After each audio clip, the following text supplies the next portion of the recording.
Hello guys, welcome to the podcast. This is just a quick one to say that Project Hail Mary is coming out really soon and George and I are going to be hosting an early exclusive preview screening of the film itself. Reviews are now out. It's great. I'm so excited for you to see it. I want to see it again.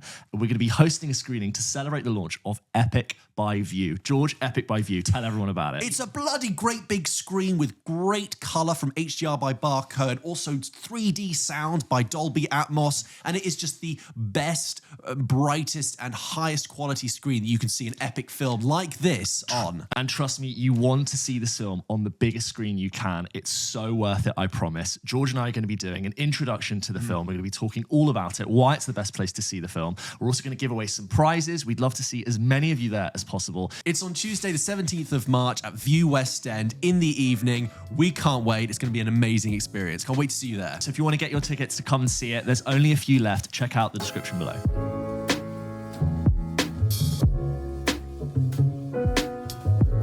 Hello and welcome to episode 222 of Pulp Kitchen. 222. 222. Oh, some sort of like palindrome. Ooh, hello. James, what do we do for episode 111? Oh, who knows? Who knows? Who knows? Oh, so it would have been what? January 2023? The Holdovers and One Life, which was the Anthony Hopkins evacuation movie. And then our bonus that week was Poor Things and Night Swim. Oh, nice. Good. Night Swim. Great movie. Great movie. That was the best, worst movie I've reviewed. Great horror scene in there. But yes, this is episode 222. And today we're all going to be talking about the Best Picture nominees of 2026 for the Oscars. Oscars, which is happening at the time of recording this Sunday. You might be listening to this after it's happened, but whatever. That's how time works. Deal with it. But before we get to that, quick bit of waffle. But yes, James, I've been on holiday and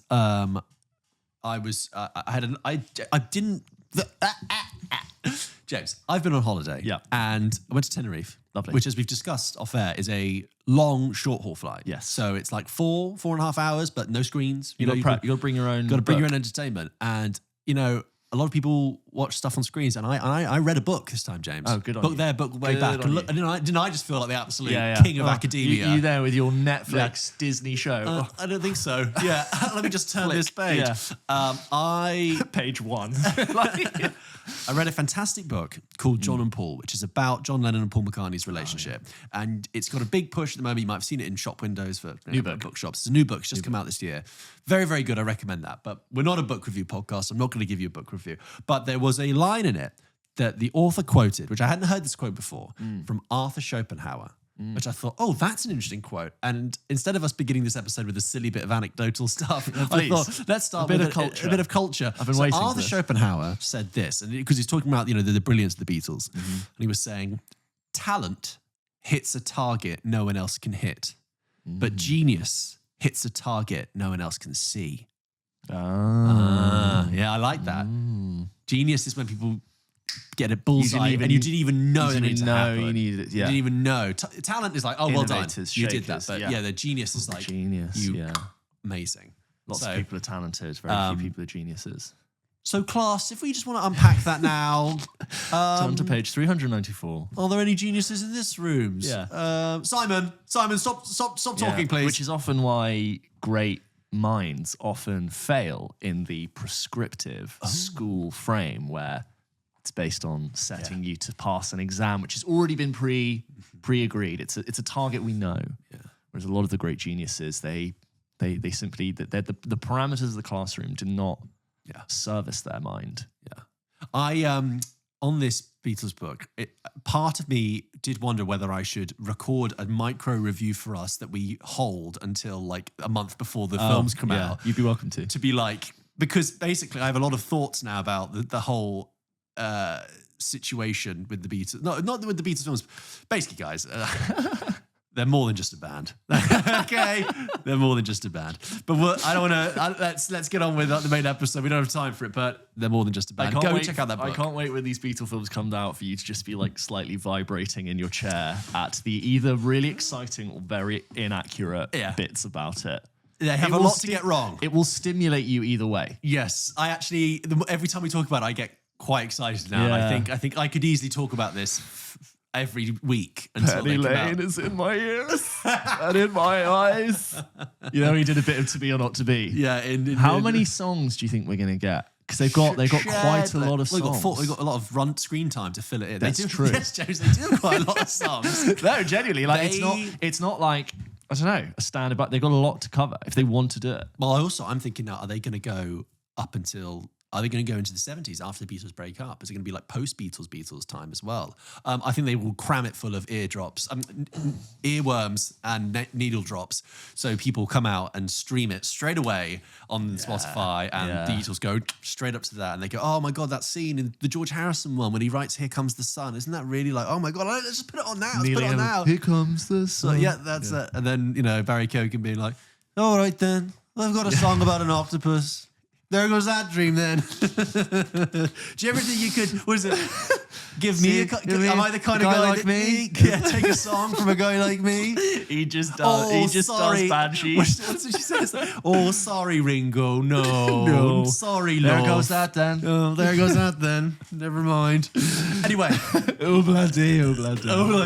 Life goes on. Let's get on with this week's episode about the Oscars. So, guys, we are going to run through every film that's been nominated for Best Picture this year. There are 10 nominees. First of all, we need to get out of the way. Unfortunately, James and I have not seen The Secret Agent. Sorry, we just haven't got to it. We've heard really great things.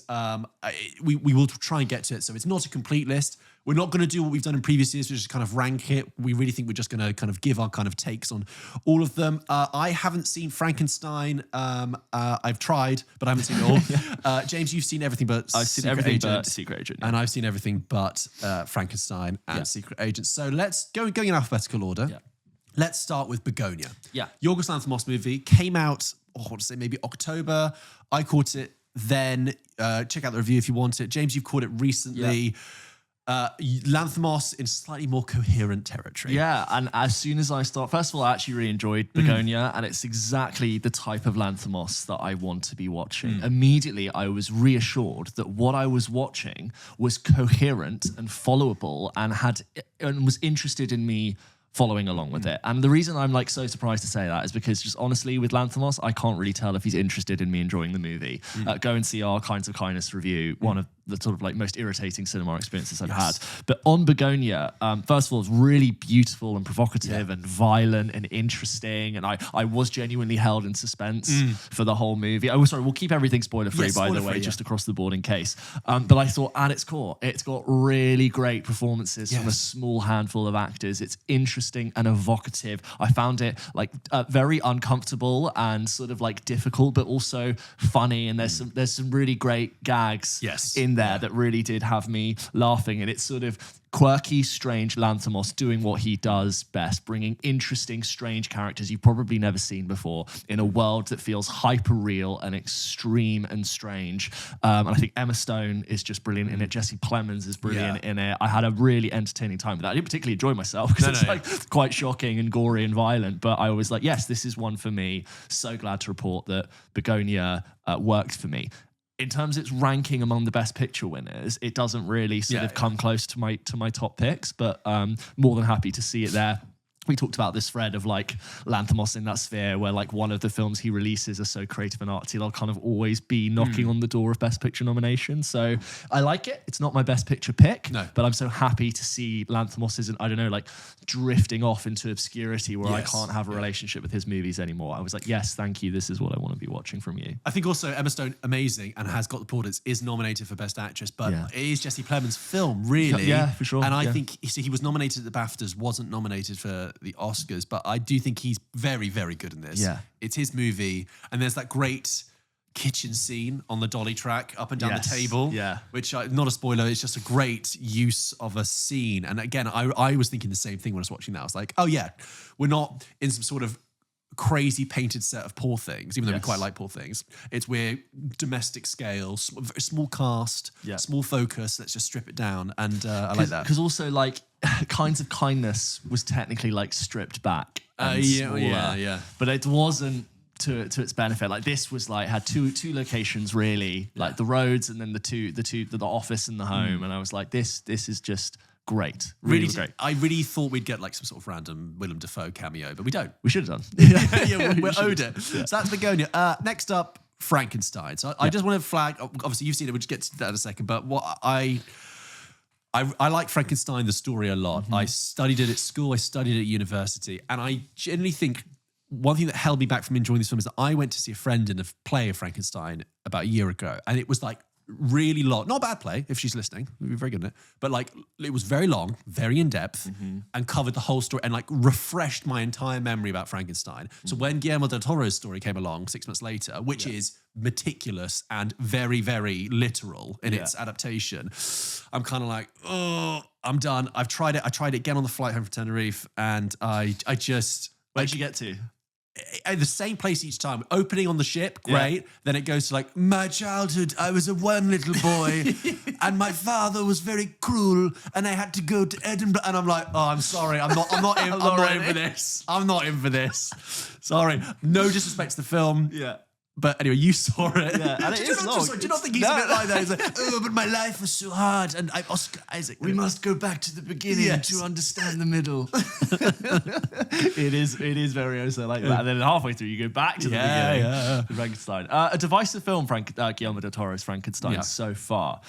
You go and listen to my original review of it, where like I sort of erred on different sides of it being, for me, this wonderful collaboration of story and director. I was almost surprised Del Toro hadn't done Frankenstein before because they seem so well matched, and largely where Del Toro shines, Frankenstein shines with Del Toro. All the stuff to do with like something beastly and otherwise monstrous and ghastly being shown to be sympathetic and loving. I think Jacob Elordi really rises to the occasion and does brilliant work. Oscar Isaac can do no wrong. Everyone else within there is doing great fun. I think the cinematography is divisive. I think at times the swoopy, constant wide lens stuff really works. It gives a long, baggy, classic, epic novel momentum and motion, and it carries you through. I love the set design at the BAFTAs. It won all the awards for production and costume, and I think it could very well go on to win Oscars for it. I was let down at times by the CGI. I was like, oh, you've done such an Oscar-worthy job of presenting the world with real knobs and switches and electricity and steampunky bits. This is actually let down by really muddy CGs, which unfortunately, like, I think cheapens the look of the film. And if people are going to be watching this at home on a TV or in their phone, it almost like makes it feel sort of like, I don't know, half-baked, which was a real disappointment. Again, it's not my pick for Best Picture. It feels like a production win, production design win, but it's there, and it feels like I'm nice to have had a recent refreshing take on Frankenstein by a director who was definitely ready to do it. Moving on to a film that I think everyone was surprised to see in here, F1. Yeah. Not that we don't like F1. It was fine. But I think Tim Kirk bribing, isn't it? Cynically, I honestly, it's what I saw. I saw F1. You know, you've got the money of F1, the brand, the sport conglomerate, and you have the money of Apple.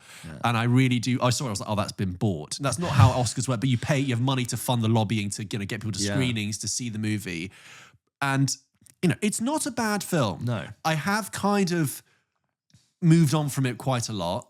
It's got some excellent sequences in it. I love the opening sequence. I think some of the races are great.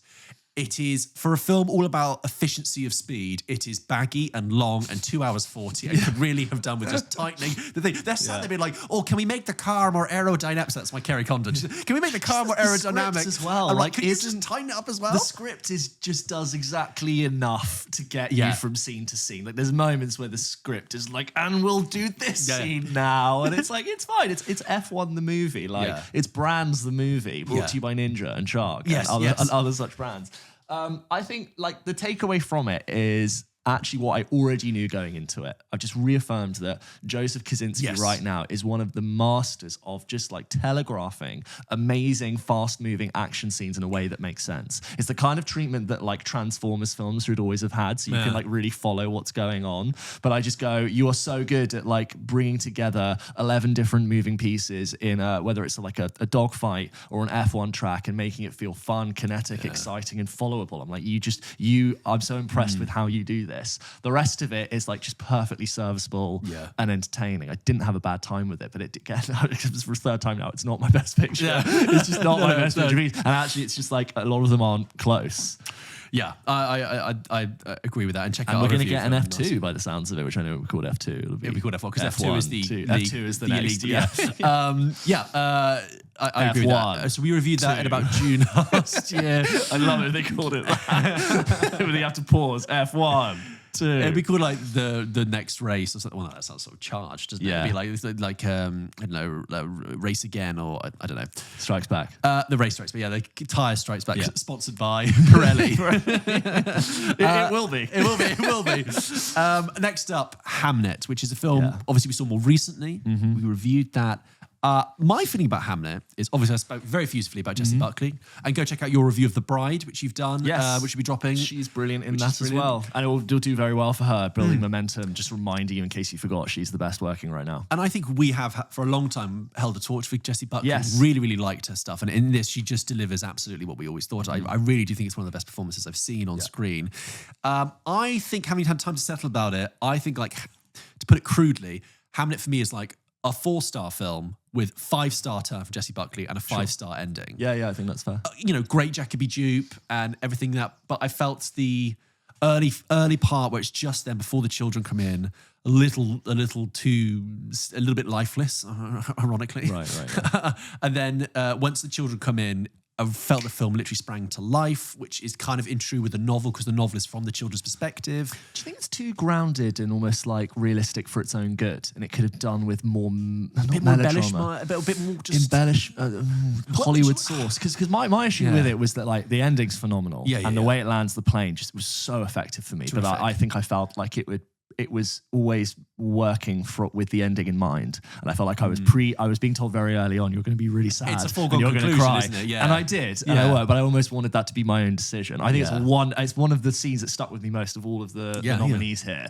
But I agree. It's like what does the first half lack a little bit that the second half like just makes you forget about it? I think what you've said is like it almost makes the ending a foregone conclusion, and you almost wish that the first half with the romance that they're trying to establish between Agnes and Paul. Agnes and Paul Shakespeare. Agnes and Bill Shakespeare. Paul McCartney. You wish almost it was slightly more romanticized. Yes. But it's so grounded. And I think sometimes the commitment to that very specific, dare I say, flat because I also praised it for almost like its aesthetic and how like naturalistic and I don't know, like real it felt. Yeah. And just like how the characters really felt. It didn't feel Pride and Prejudice. It felt very sort of like normal life, matter of fact. Where the proximity of death is everywhere, as you saw in your review. And the scene with Hamnet is so emotionally intense and suffocatingly, close. It's quite overpowering. And I understand if also some people don't like that, actually, find that really uncomfortable. But I think it's... I met a few people who were left a little bit cold by it, actually. I met a few people who were like... Love it. Oh, yeah. And some people have actually found Jessie Buckley to be acting with a capital A. And I'm like, that's, I think, purely because there's been so much conversation around it that people's, perception filter is... I had moments where I felt in the early parts a bit overacted. But in the end, it didn't matter. It was so good. There's also like my favorite bits are like it's not horror, but it feels like this really ominous ghost story the whole time. Like the bits with the tree wallpaper, which is mirrored in the end, walking off into a dark void. I was like, oh, it's like almost touching something demonic from Talk to Me. Yeah. You know what I mean? Like it really does with that. But I loved the ending. Which if you've seen it, I remember leaving my screening of Hamlet being like, wow, what a film, what a moment, what a metaphor. Yeah. So douchey, but I was like, I absolutely loved the way that wrapped up. And it's like, I hold it for that. I think it will be I think Jessie Buckley will win for Best Female Actor from that, But I don't think it will get No, I don't think it'll get Best Picture. No, I think we should probably say at this point, I think the race is basically Sinners now. Sinners and One Battle. If not Sinners, it's One Battle. This always happens. The week of the ceremony, it comes down to two films. Yeah. By the way, if we're doing this now, I think Sinners wins Best Picture, One Battle wins Best Director. I think that's where this is heading. Yeah. It won't be a sweep. Because I thought we could do... I thought there could be a scenario where it's Sinners wins Best Picture, Coogler wins Best Director, Delroy Lindo wins Best Supporting Actor. Maybe Wunmi Misako wins Best Supporting.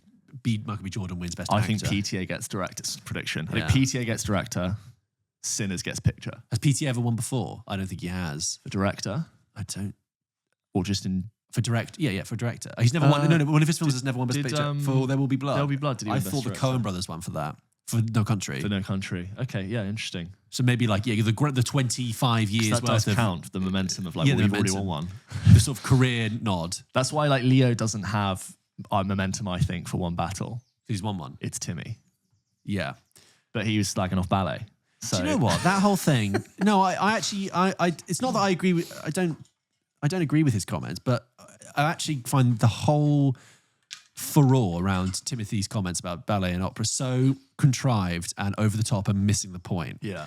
In that I'm like, yeah, he made a Flippant flippant passing comment that was, yeah, perhaps a little bit bratty about opera and ballet, opinions that I don't agree with, but he was making those flippant passing comments in the context of a longer 30 to 45 minute conversation with someone that people have decided that, oh, actually, if you lift that quickly out of context, you can create a whole storm of attention and his Oscar chances. and well, on his Oscar chances, I think the voting had closed by the time that this happened, actually, so it might be okay. But when people are like, "Oh my God, Timothy's," I'm like, he's allowed to have his opinion, actually, and he's allowed to make a passing comment. And also, you're seeing him talk and think in the same moment, and it really bothers me that, like, on a cultural, societal level, this is how we take information. We just lift it, strip it of its context, and pop it in the attention machine and fire it up to everyone. I also think it's a shame because he's been praised so much recently for like how vocal and like honest and open he is, and he's going to market the movie, and he like effusively talks about what he wants and what he likes and what he thinks is brilliant, and now we've like shut him down for like a comment that's been lifted from a larger conversation. Exactly, because on a low level, people are fickle and they love to tear people down, especially if they're really big. They love the opportunity because it creates a great story. Green Goblin, Spider-Man 1. That's what he says, yeah. But back on, wait, we've done that. We're back. Timothy, has he killed it? I think it's probably Michael B. Jordan's now. B. Jordan's. It will be Jordan's. Mr. B. Jordan's. Are you wearing your Air Jordans or your B. B. Jordans? Jordans. Anyway, we're losing. Let's get back to the main list. Yeah, So we've done Hamnet. Next up, Marty Supreme. Speaking of Chalamet, let's do Marty Supreme. Yeah. I loved Marty Supreme. Yeah. Absolutely loved it. You can check out, I dropped a spoiler review just after Christmas after I'd seen it. For me, it was the film I felt like the film experience I had been searching for the whole of 2025, which has actually proven to be quite a good year. We saw some very good films, but I was really searching for that sort of take my breath away moment. And actually, I kind of hadn't had a cinema experience like it since Parasite. And I really enjoyed the journey. Totally see why it's not everyone's cup of tea. Yeah. I don't even think it's like, I technically think One Battle is a more well-rounded movie. And I think I totally see how Marty gets a little bit, like a shaggy dog. It's like a giant shaggy dog story. And it keeps going, then there's another thing, and there's another thing, and there's another thing. But I just loved being in that film with that space. I loved the tone of it. I liked the attitude. I like how brilliant I just generally thought, I came out and I was just like, that was a fucking great time. I loved that. It's my movie of the year, even though I've seen it at the end of the year. So, yeah. I have this experience with Marty where I agree with everything you've said, and I definitively acknowledge as having had a brilliant time and I've really loved it. Something about it has passed through me, and I don't know if that's the nature of the plot and the pace, and everything seemed to run through me, even though I had a brilliant time. And even though those scenes with Chalamet looking into the camera were just wonderful, I almost feel like the film I was blasted with ping pong things throughout the whole film. But then this scene and this scene and this scene, I actually appreciate it for going so quickly and moving so quickly. I wonder if maybe within that, it felt slightly meandering. It felt slightly like, and I will do this sequence, and it's there. And some of them I had the best time watching. And my main takeaway was like, that's Timothée Chalamet's probably his best leading performance. Yeah. And it's like, I think he should win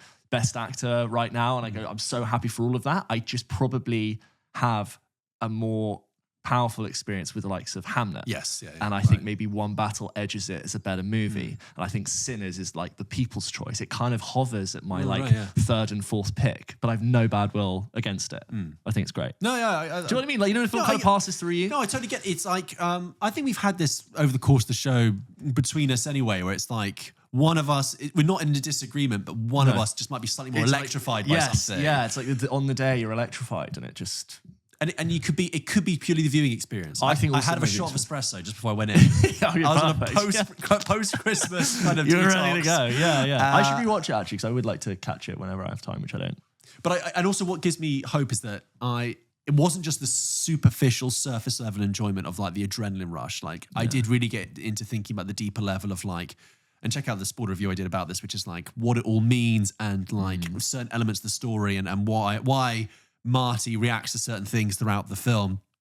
Yeah, I really loved it. Yeah. But onto the other film that we said was also one of our top films of last year, which is One Battle After Another, the other big contender. Yeah. I think probably the best film on the list, which is I would agree like with most accomplished and impressive to Yes. me of what it achieves. Like, I think Sinners is close, and I think like Train Dreams we'll get onto. I think is brilliant, but I think One Battle After Another so far is my pick for best picture.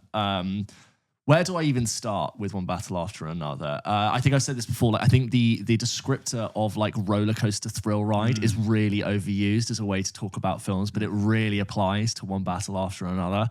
It really shows that like runtime doesn't matter if your film's interesting. yeah. Like you can have a 100-minute movie that could bore me to death, and you can show me One Battle After, and I'll be like, that's how you capture attention. I think it's just Paul Thomas Anderson doing what he does, world building, character building at its very best. It's a world I like actually really want to see more from. I would love to see a sequel, even though I don't really believe that's true. It's the kind of, I reference Breaking Bad as a world that just keeps getting more interesting the more you look into it. I think it's got amazing performances, amazing breakthroughs. Everyone there is doing brilliant work. It looks amazing. I love the way it's championing like large format Vista Vision in an art house indie context. I think it's like exactly what I want modern independent cinema to be doing, rising to the occasion on the big screen. It's just great. I can't remember if I said this in my review, but it's kind of a no notes movie. Yeah, do you know what I mean? You're like, it's really I got no notes. Yeah. Because you were long, but it didn't matter. Yeah. You were dramatic when you needed to be. You were funny. Blackly comic. You got this amazing tone that he walks and getting quirky and weird, but also great drama. Great like sequences that you go, I've never seen something like this before. Yes. With the car chase scene. You're just like, holy shit, I've never seen something like this. Also manages to balance a really front-loaded, heavy prologue, long prologue with a time jump that also still feels relevant. Yeah. And I think the script has really good like script economy. Like despite it being long, none of the scenes feel wasted. Every moment leads on to the next and flows through it. And like it just, I can't really cut it. Yeah. I can't really go, you should cut that out. It's so good. And So- the scene with the cars on the hills Yeah. just mesmerizing. So there's, so I've seen it twice. Because I took Anna to see it like a week later because she was desperate. I was like, yeah, we'll go see it. Which I actually still think counts as having seen it kind of once because it's in the same time period. You want to have time to digest yes, it. yes, If I went to see it now, it would be different. But the Christmas Avengers in that, it's Christmas Adventurers. There's like, I am a Christmas adventurer. yeah. They, the guy turns up. Do you remember seeing the guy turns up at the house and he says hello to the woman? He gets a cookie and he goes downstairs and he goes into like a basement. Right? No spoiler. It's part of the movie. And on the second time watching it, because they're playing a Christmas song, and he goes downstairs and he knocks on the secret room and he's like. And the first time I thought it was like, secret knock because you want to get in. And then I realized the second time it's Jingle Bells. Jingle Bells. Yeah, Jingle Bells, Jingle Bells, which is brilliant. It's a great movie. I agree with you. I think it is probably definitively the best film of the bunch. Yeah. Well made, excellent, from a great director, powerful, you can enjoy it on a surface level. You can enjoy it on a deeper level. Just excellent. Then it's The Secret Agent, which I mentioned before, haven't seen. But all I would say is I love that Wagner Moura is getting so much praise and getting so much out of this. When you come off something as distinctive as Narcos, where he was known for being Pablo Escobar, and a huge, where the real life person you're playing is almost bigger than the role.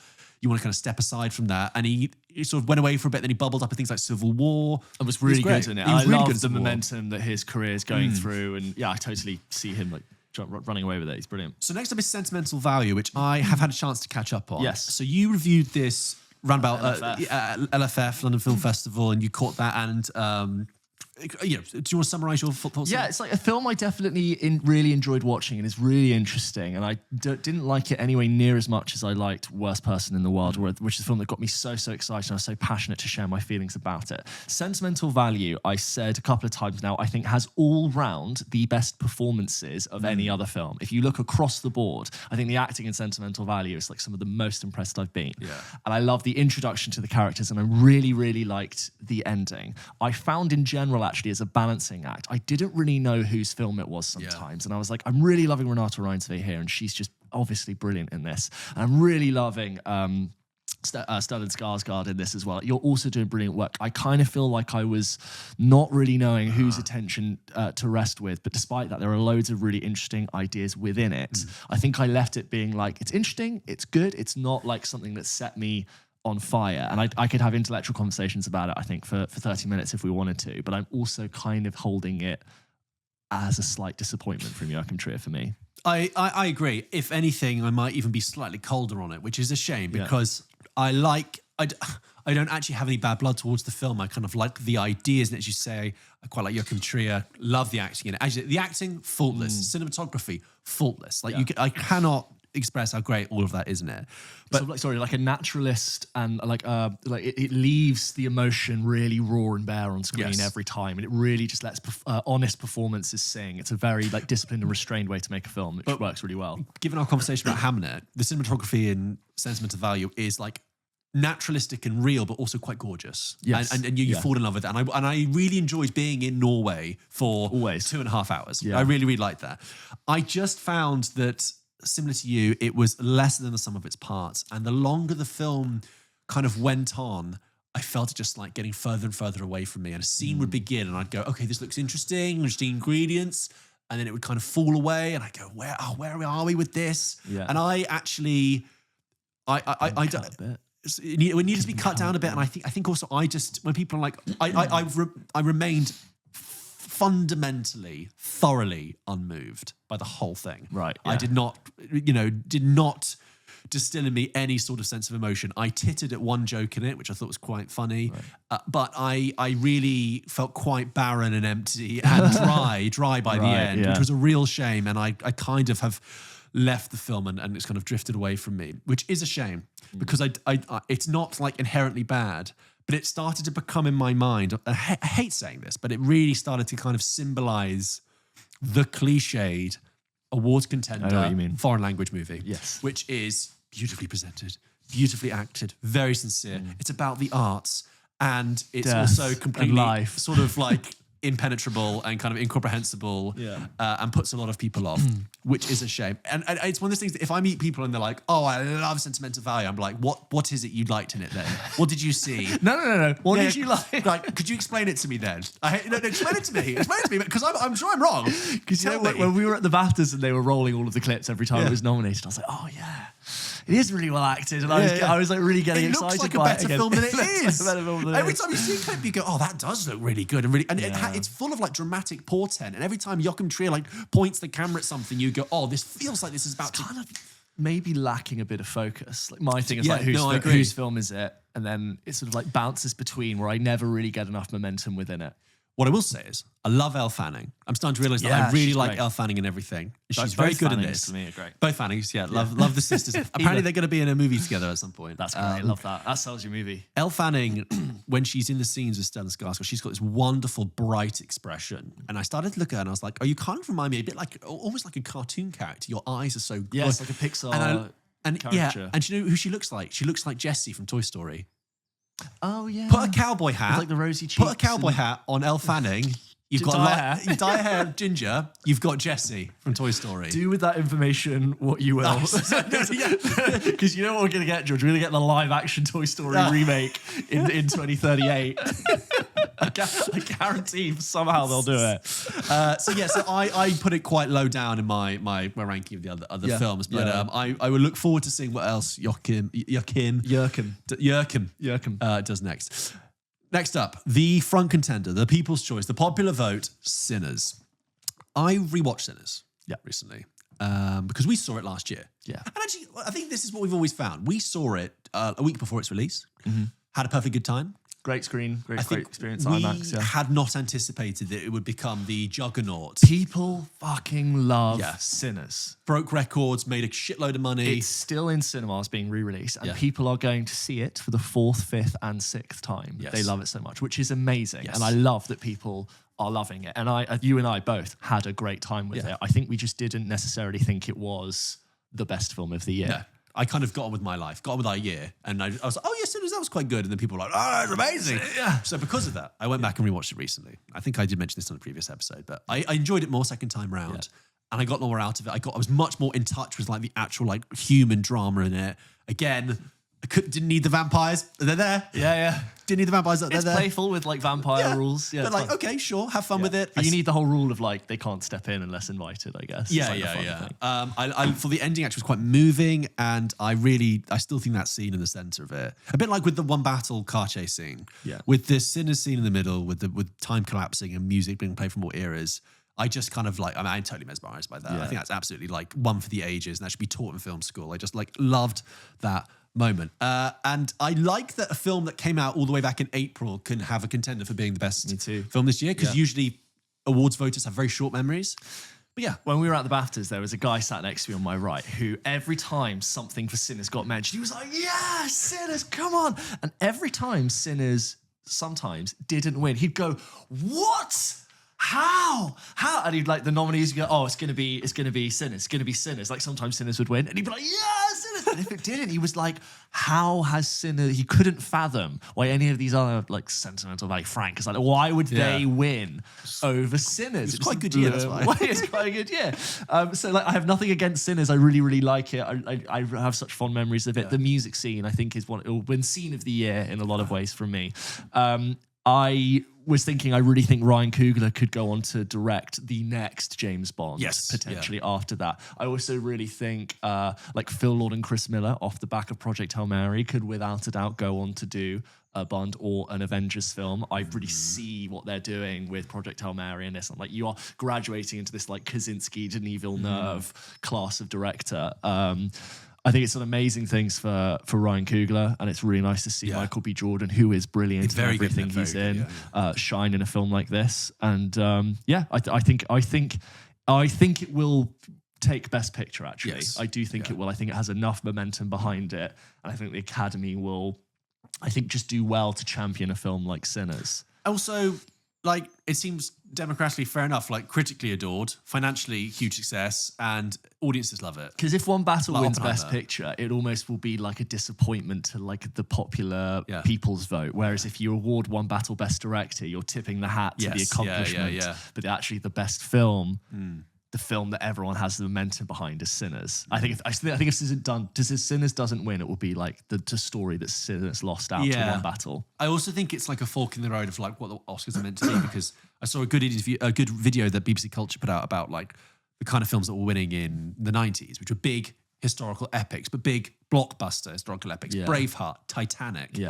Forrest Gump. Yes. They were hugely lucrative and hugely successful. And like in recent years, the best, like Anora, for example, tiny movie actually. Yeah. Tiny movie. Coda, wouldn't have been seen by most of the people Wouldn't have been seen by most people. So in a way, if you have a film that's actually quite good, that's a big and blockbuster maybe do give that one, because you do want to communicate to audiences. Throw the blockbusters a bone. Yeah, you want to say to audiences that, you know, we're not just for the arts. It's not just for the arts. Films matter, and we care about it.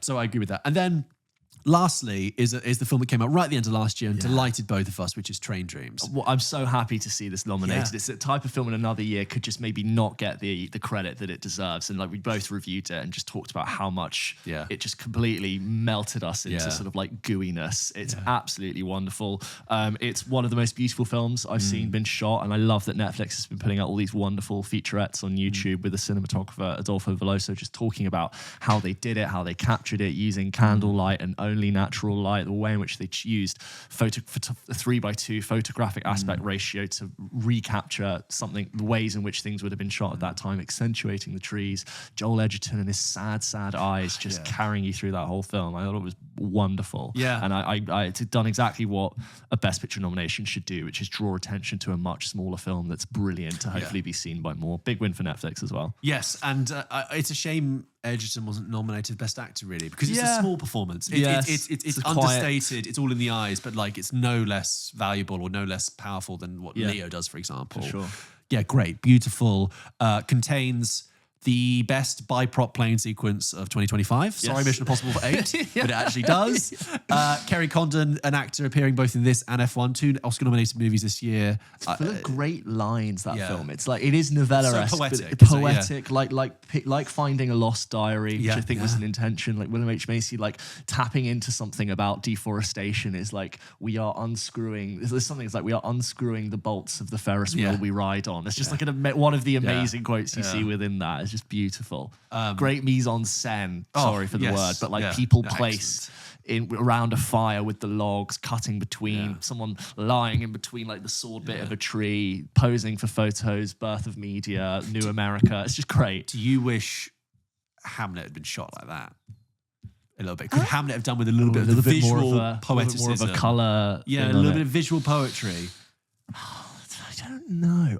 You know what? I hold that the less the Hamlet ending like holds really well for me, because at the height of drama it's still almost presenting itself as something really matter of fact and real. And by the way, I don't think it was shot at the Globe. I think they built a Globe for that thing. Yeah, which I thought they'd shot at the Globe. I was like, looked real to me. And so when they shoot in the Globe, which is actually like a really, or the fake Globe, which is Hamlet, sorry, it's really stripped back and like it's not a sensational over the top set. It is just Hamlet, the play, raw as it was. I'm almost like, it's more powerful that the extension of love in that moment happens in a very ordinary setting. And I kind of don't really have a solution for you there. Sorry, I was really rambling. No. Well, that's it. So, guys, those were the Best Picture nominees this year. Be interested to hear from you guys, whether you're listening to this before or after the Oscars, what you think your choice would have been for what you would have chosen. And after the Oscars, if you want to email in as well, let us know what you just thought and what did and didn't win. We'll obviously react to what won. As always, send in your thoughts to hello@popkitchenpodcast.com and we'll read them out in the following episode and catch up on the best pictures. But yeah, just maybe let us know like which one was your pick. Was there one that maybe we didn't like that definitely was your pick? And just, I think it would have come down to Sinners and One Battle though. Given like, if you look at the poll we did for episode 200, those two films were in there. Yes. Yeah. Excellent. George, should we go through some of the emails that we get sent into the show every single week? As always, guys, if you want to send in your thoughts, your questions, your concerns, your news, your reviews, you can of course send them into hello@pulpkitchenpodcast.com. Just like Joe does. Joe writes in and says, a story from the front line.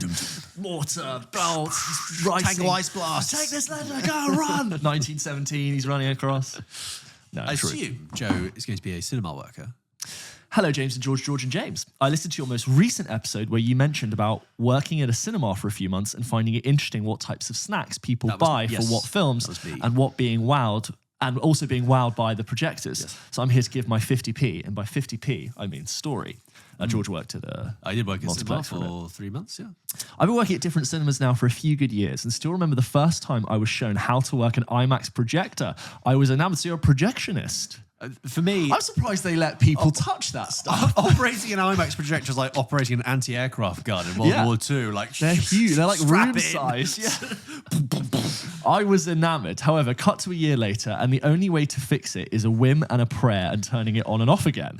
How interesting. It's like really sort of temperamental. This brings me to a memory I had on an opening night of a film last year where I was informed that the film hadn't started 50 minutes after the advertised start time. I thought, that's not ideal. I sprinted upstairs and turned it off and on again, and it worked. I wiped the sweat off my forehead and went downstairs like a cocky little strut thinking, you thought you could beat me, IMAX? Not this time. I've always had the sense that like a projectionist is in there working. They haven't had projectionists for a long time, sadly. Yeah, there's maybe one technician who's an IMAX. When an IMAX So when I saw Testament of Anne Lee, it was projected in 70mm film, which wasn't IMAX at the time, but it was a 70mm projector. They pointed up to the booth that says, and it's John Doe who'll be managing the projection for you today, and he like waved down and like he looked busy like reels of film, and I imagine it's like it's coming in and he's got to press the crank and load it. All right, it's coming, and we're just in there watching like. But no, I assumed it was quite an involved process. As per like all the Nolan IMAX marketing that comes through. So he wipes the bead off his and he turned it on and off, not this time. As I came downstairs, I saw a peculiar sight. A pigeon had flown straight into the foyer, I thought, that's not ideal. My team and myself went to battle formation to encourage this unfortunate little bird back out of the cinema. Please bear in mind, we were on the second floor of a shopping centre. How it got in here is beyond me. But getting it outside again, politely, fuck knows. As we chase this pigeon out of the shutters, it just flies back in. At this point, I'm letting the sweat drip down my forehead as a guest came over to me and said 13 words I dreaded to hear. Sorry, I can see you're busy, but the film isn't on again. I thought, I think I'm going to throw myself out the fucking window. When we get the pigeon out, but it's rounding back. They got the pigeon out, but it's round. But it's rounding back. Yeah. I close the shutters like Fort Knox. I'm not taking any sharp chances here and sprint back upstairs. The film isn't starting itself. The sweat blinding me, my shirt uncomfortably drenched, my dignity completely gone. I stand next to the IMAX, which to this day I'm sure was smirking back at me and result to ye old sometimes faithful turning it off and on again. And it works. This time I wait 5 minutes, 6 minutes, 7 minutes. It's still playing, riveting stuff. I walk downstairs, look back to the closed shutters, I sigh, I shrug and I walk back to the office. The aircon blasts in my face, drying the sweat from my forehead. I sit down, I take up my ham and cheese sandwich and just take a little bite. Can I get help in the foyer, please? I thought, just another day at the office. Let's keep the great stuff, lads. Keep up the great stuff, lads. Love listening each week. Thank you, Joe, for a great story there. And thank you for, you are doing your work. The lifeblood that carries cinemas and makes them operate. And bless you. Thank you for your hard work. Thank you for your service. We salute you. Thank you so much. This next email is from Tom, who writes in about Game of Thrones, because we recently reviewed A Night of the Seven Kingdoms. We did. Dear J&G, G&J, you got nicknames. First time emailing, I hope it's not too much. I've just finished watching your Night of the Seven Kingdoms review. I love the new way you're doing episodes, by the way. Oh, thank you. We hope you're all enjoying that. Thank you, yes. And I loved it too. Like, just such a nice, fun, fresh air of a spin-off for Game of Thrones. House of the Dragon was different. It was still the epicness and the politics of the big houses. And The Night of the Seven Kingdoms is so grounded and sweet and fun. And the way it ended, it didn't have another season coming. I know it's been confirmed, but it just ended there. It would have been a nice little story in the Game of Thrones universe. I was also writing to you guys that my brother has started watching Game of Thrones now for the first time. And it was such a big deal for me that someone in my family is watching one of my favorite shows. And now he's in the thick of it, like middle of season 3, I think. Nice. He's been asking around about the spin-offs and what they're like, because he's still liking Game of Thrones at the moment. And I was saying to him that he should go through all the seasons the way that they did in real time when it came out. I think so too. Yeah, go through Game of Thrones all the way to the end and be disappointed at the ending. Yeah. Leave it for a year. Watch House of the Dragon. Yeah, watch House of the Dragon season 1 and 2 like we had to do, and be so happy that Game of Thrones is back and better than ever. And watch Night of the Seven Kingdoms season 1 and have that ground. Sorry, I love you, Tom. A comma is what I'd say. A comma. A Night of the Seven Commas would be helpful. Better than watch A Night of the Seven Kingdoms season 1 and have that grounded version of the world and love it even more. And I believe that's true for most things. Like Star Wars, you should watch in release order. Yeah. Unless you're like getting technical with like a different type of thing. I think in general. Yeah. Even if not story-wise linked in a causational way, they are still in dialogue with each other in some way or the other. And by the way, so I've got a squeaky chair. It's not me just passing wind. That's right. I still think that Game of Thrones obviously has 5, 6, however you want to count seasons of amazing television. I still think it is worth watching if you've never seen it and to finish it to the end. I don't think anyone should ever say, don't bother with the last season. I think you've got to. I think, not only is it like would you want to know, but I think it is almost worth studying as like a person who consumes television, how the biggest show of all time had one of the greatest calamitous collapses. Yeah, it's almost worth seeing for yourself and being like, what the fuck happened? I always rate that experience. Years later. Tom says, I just think that it's such a cool, interesting way to watch them. I don't know if you guys agree or not. I love you two and your pod. I catch it every episode as it comes out, although I haven't lately because of the new episode format. I don't watch the review episodes until I watch the film show, but I much prefer the thought. Thank you so much for changing it up. You're great, guys. Keep it up. Love, Tom. Please use a comment, Tom. Love you very much. Thank you so much, Tom. This next one is from Aidan, who says, hello lads, hope you're both well, and I have to say I'm always looking forward to the next episode. Good. I have a gripe with both of you after listening to your most recent podcast on the most romantic movies and Oscar winners. Both times you slated La La Land and I had to write it. I don't think we slated it. For context, I'm a huge Chazelle fan, Whiplash being in my letterboxd top 4 and a big defender of Babylon and a fan of First Man. I'd yet to see La La Land and to be honest, I was not interested in seeing it. I'm 22-year-old male, not really into musicals, and I do like a good romance. Don't get it twisted, it's not my go-to. Anyway, last month I had my driving test the night before, and I just could not sleep for the life of me after doom scrolling for what felt like hours. I thought at 11:30 p.m. I should just chuck on a movie and hope I drift off. What a big mistake this was. Everyone I've ever known told me La La Land was overrated, and close friends and family even personally telling me it wouldn't be for me. I won't ramble on about how much I love this movie, but simply it was beautiful. It was beautiful. For a movie I had zero expectations for. I've never been so alert and awake while trying to get to bed. Personally, I think this movie is not a musical romance first as described. I believe this is a drama disguised as a musical. There's a deep sadness running throughout the movie as Seb and Mia are not where they want to be in life, yet this is also balanced with great comedic performances and moments from both actors. The chemistry between Emma and Ryan for me is what stands out. Chemistry for me is what stands out. The scenes where they're falling in love. Again, guys, commas. Help me help you.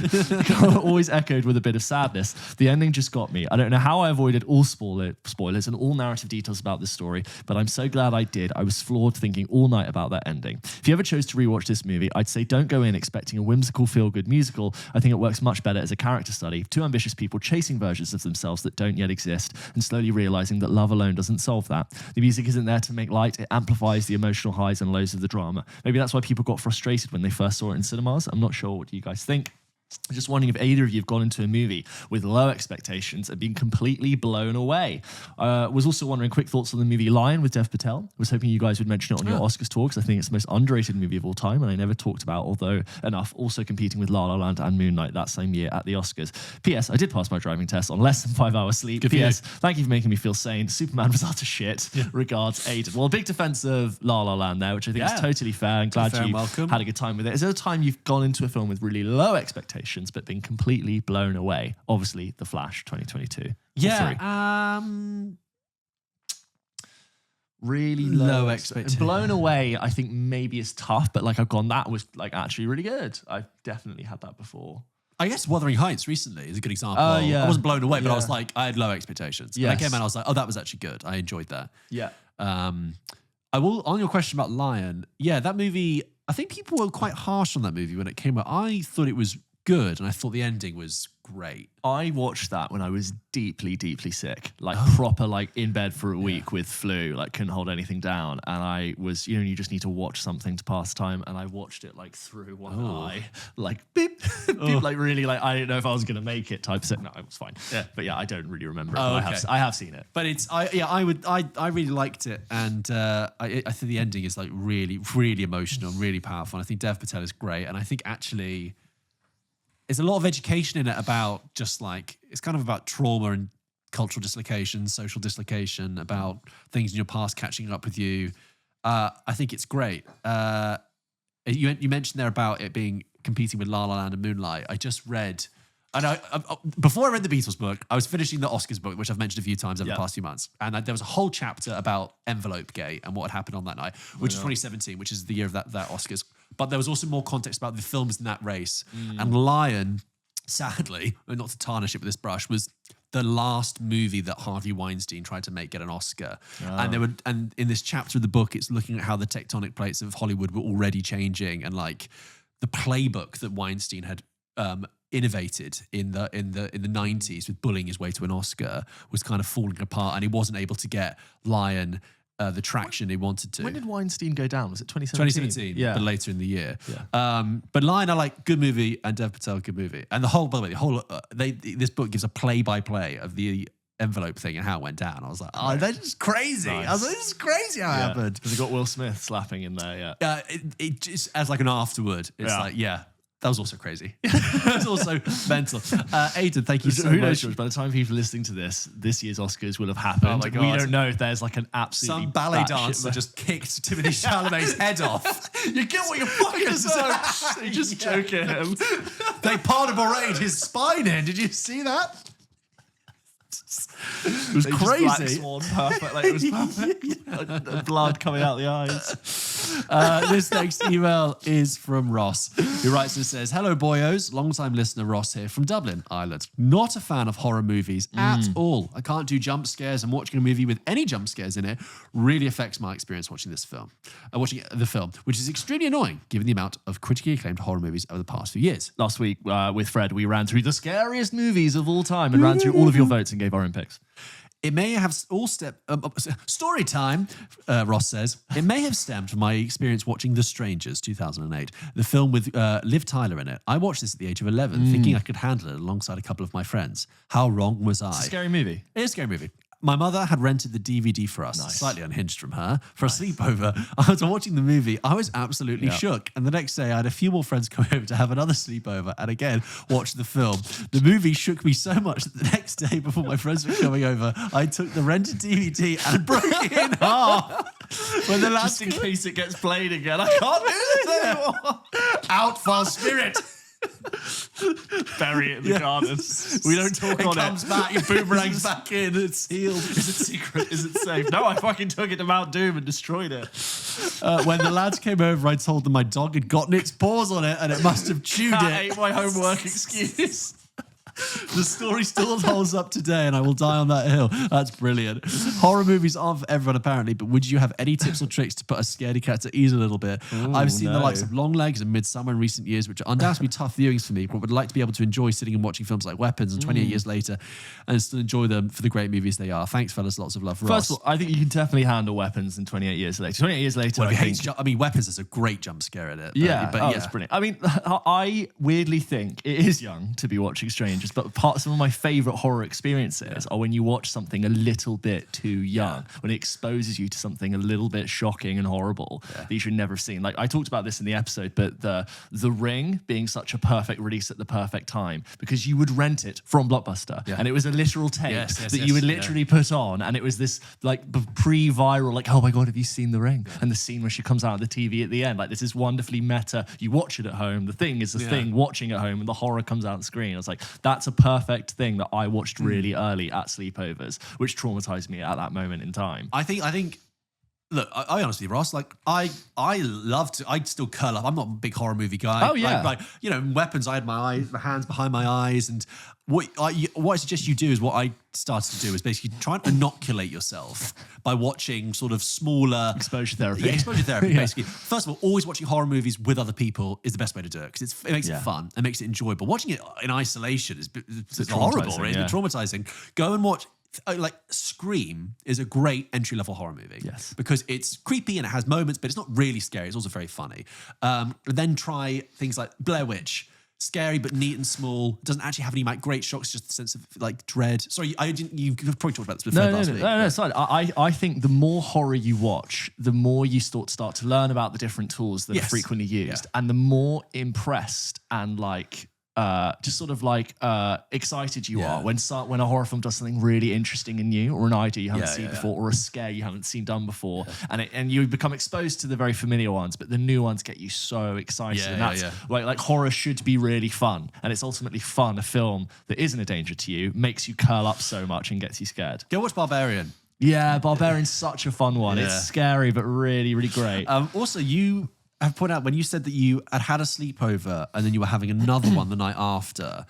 The child in my mind was like, that's the alarm bells ringing because you don't ever really sleep properly on a sleepover. You probably have too much sugar. You watch a scary movie, and then usually you're a bit like cagey and a little bit like on the edge the next day. And the idea of doing it again the following night. I used to love the half-term sleepovers. They were great because if you the first week, you know, like you break up on a Friday. The first weekend is like sleepover. It's like great. And then you're obviously like tired, but it doesn't matter because you're not good at school. But then I'd always lobby for the sleepover the weekend before you go back to school. And that was always a really hard sell, understandably, because I'd be up all night eating sugar. Yeah. But on Monday, you'd be like, wasn't that great this weekend? Yeah, it's great. This next one is from Silas, friend of the show, who writes in and says, hello, George Harrison and James Brown. I like it. Silas here for another email. It's been quite a while since I last emailed in, but I recently watched a masterpiece for movie night that I doubt many have ever heard of. By the way, I am imagining that Silas is Paul Bettany in the Da Vinci Code. I've always said that, exactly like that. Wooden cross, the sort of metal belt. It has been a long time since I last emailed in. Candlelight. In the basement of some like Rome church. You are the last descendant of Jesus Christ. That's the Da Vinci Code is like a bad movie that you could definitely just enjoy watching for what it is. I think people would say it to the book as well. Yeah. Ian McKellen in there doing great work. In the Da Vinci Code? Yeah. Who do you play? I don't want to spoil it in case people haven't seen it. He's like the old guy who like helps them along their quest. Oh. which he does in everything. They made 3 of those movies. They made Da Vinci Angels and Code, Demons. Angels and Demons, and Inferno, which was the most recent one. All meant to be rubbish. Not Tom Hanks' finest work there. No. No, not at all. Sorry. Silas goes on to say, last night for our weekly family movie night, my dad had his turn choosing the night's film. Usually as a 15-year-old boy, I'm quite skeptical about his choices despite always loving them every time. This night, as my amazing father scrolled through the various streaming platforms, he found on Prime Video a movie he'd wanted to see for years but was never able to find, The Professor and the Madman. Right. This Mel Gibson and Sean Penn film tells the true story of the creation of the Oxford English Dictionary in the late 19th century. I'm sorry. That sounds like a joke. That can't be right. Mel Gibson and Sean Penn walk into a bar and he says, I got a movie for you. and the scriptwriter's pitching it. He's looking at what does the word mean? He's looking at the bookshelf behind the producer. He's like, yeah. And they join together and they make the Oxford English Dictionary. And it's all alphabetized. Every word ever in one location, defined. The thesaurus is the sequel. But I want a word similar to that word. I want a synonym. Oh, sorry, go on. Despite being a topic that at first view seems like a boring thing you've never seen, it is a truly gripping story of how, in pure desperation, Oxford University hires James Murray, a self-taught linguistics expert who left school at 14 to put together a new English dictionary with the objective of giving the full evolution of absolutely every word in the language. I could go on for hours about the movie's plot, but I really don't want to ruin the experience for the two of you. The story is fantastic, the cinematography splendid, the performances are breathtaking for every single character. It truly surprises me that this movie has gone so far under the radar despite having had such a fantastic cast. I truly recommend it. I didn't want to watch it, but the second it started, I was gripped in a way that rarely happens. Hope my input will be useful for the pod. Thanks for being in my ear every morning when I wake up before school. Spanish correspondent here at your service. Gracias. Can I just check, what was it? I just want to check what year it came out. The Professor and the Madman. While you do that, the idea of Mel Gibson and Sean Penn sharing a set sounds 2019! Sounds incredibly volatile. That's Silas, like, we're not laughing at your suggestion. No. I will never forget this recommendation. If I ever see it, I'll go, that's the dictionary movie. That surprises me that those two were in a film 7 years ago. Yes. That feels like a film that came out in 1994. Exactly, that's what I was going to say. And the poster almost feels like it's out of time. So, that's an interesting dichotomy there. IMDb 7.2. Yeah. Rotten Tomatoes 41. Interesting. 2 hours 4 minutes. But you know what I mean? Like Ewan Griffith in there. Mel Gibson and Sean Penn, both people with personalities and certain energies, have lived a life and made decisions. Can you imagine how many cigarettes were smoked on that set? That's all I want What to know. are you doing next? Dictionary movie. Who is Mel Gibson? I can't say that seriously. You know, like the age of the business corporate biopic. Yeah, they've done Facebook, they've done this. We're going to do the dictionary. Was Nicolas Cage busy? Because he could have gone A, B, C, D, E, F, G. It's all the letters. It never just goes away. Silas, thank you very much. And that is all the emails we have for this week, guys. That is truly why we love reading your emails out. So please continue to send us your wonderful movie correspondence to hello@pulpkitchenpodcast.com. We love reading those out. James, shall we wrap up this big episode with a game? Let's do it. Oh my God. James, as ever, Pulp Kitchen ends with a game. And this is a game / thought exercise / quick one because basically every year, if you've been listening to Pulp Kitchen from the beginning, you know that when it gets to Oscar season, I like to do a little test for James and ask him about the Oscars 10 years ago. Because what we found with the Oscars is that there's big hubbub about all the films that year, and then you move on and the award cycle resets every year. And after a few years, films just sort of disappear from people's minds. And there's almost films that get released just to get nominated for an Oscars and they disappear again. Yeah. We usually do it as like its own bonus standalone episode, but because we did our collaborative episode with Fred recently, we ran through the best pictures winners from the past for this century. Please go check that out if you haven't listened to that already. I'm just doing it as a game for you. So, James, cast your mind back to it's February 2016, March 2016. Trump hasn't happened. Brexit hasn't happened. So we're honouring the movies, the best movies. We were friends.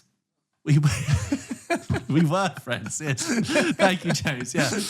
And this is honoring the best movies that came out in 2015. 2015 films. And James, we have 1, 2, 3, 4, 5, 6, 7, 8.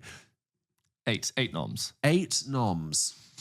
So, James, can you please tell me, the game this week is, Yes. Can you tell me what films were nominated for Best Picture 10 years ago? So, 10 years ago, the winner was Spotlight. Correct. So it's that year. Correct. It's that year. Yeah. Okay. So in that year, where Spotlight won, Yes. as I buy myself time. It's a very interesting question you asked, actually, George. It's a really important point I want to get to. I think that the other nominees would have been at The Big Short. Yes. In there. Good. Yeah, I'm doing really well. Yes. Big Short always appears as clips on YouTube.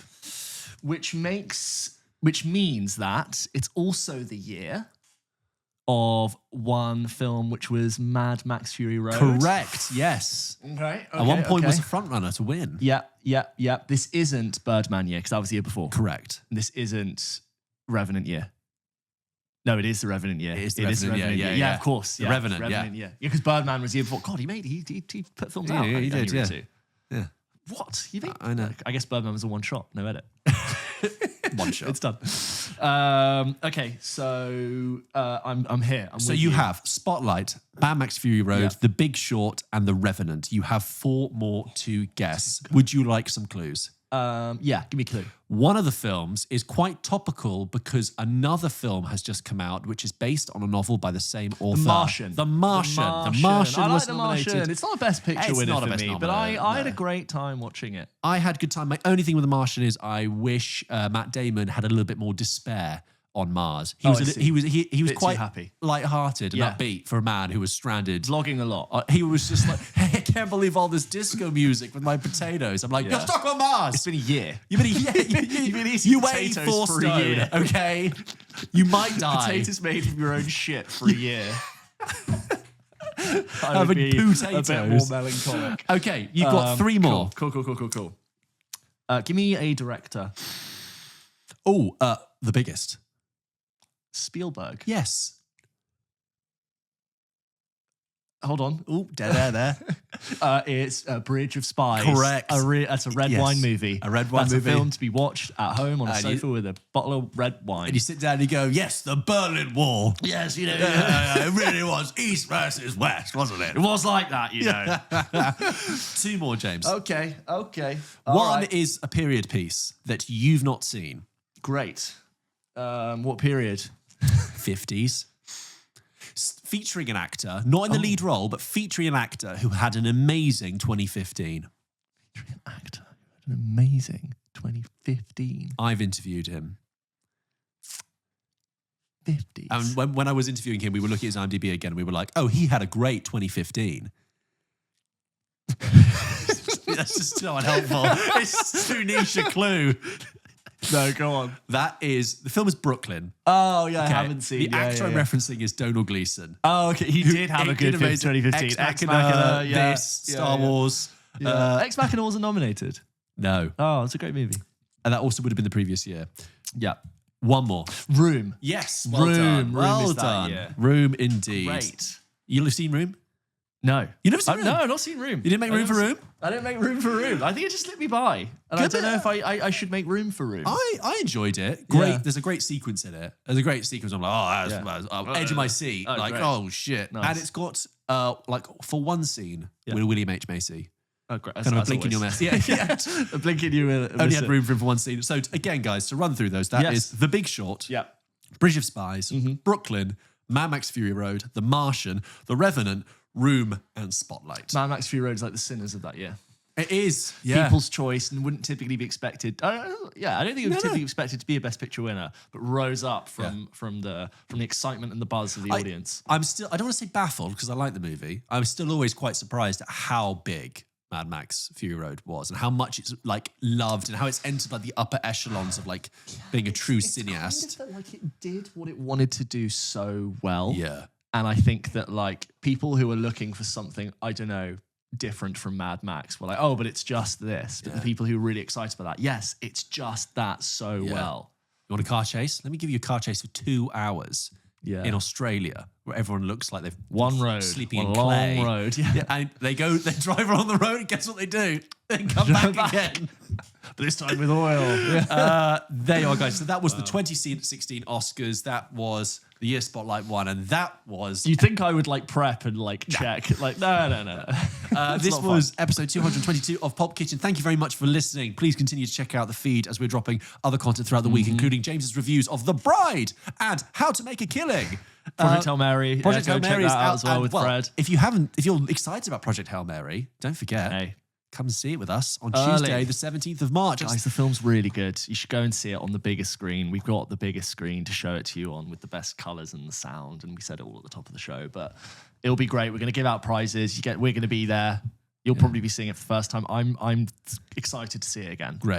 I really am. I can't wait. And hopefully you can't wait either, and that you have bought tickets and you will be there. It's going to be a very fun evening. Thank you so much to our producers, Rachel, Loz, Dave, and Umar. Have a great week, guys. See you soon. Bye. Bye-bye.